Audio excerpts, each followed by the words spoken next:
我今日咧再做一個實驗。首先咧，我哋需要做實驗咧嘅，咁就係1瓶水啦，而且一張紙巾。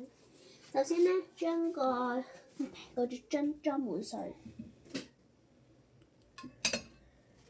然之後咧就攞張紙巾，然後咁樣冚實佢。呢度會即刻濕晒㗎嘛。然之後沿住下面呢個位搣開佢。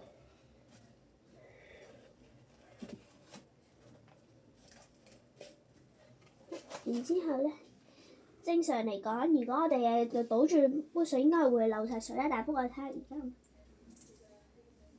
咁樣就會佢啲水就會停住咗唔出嚟啦。其實咧呢個實驗咧，仲有2個原理嘅。第一個原理咧就係水嘅表面張力，水嘅表面張力咧要封實咗啲紙巾上面所有嘅地方有啲空間。第二個咧就係啲氣壓，因為氣壓移咗而令到啲水咧唔可以流到出嚟咯。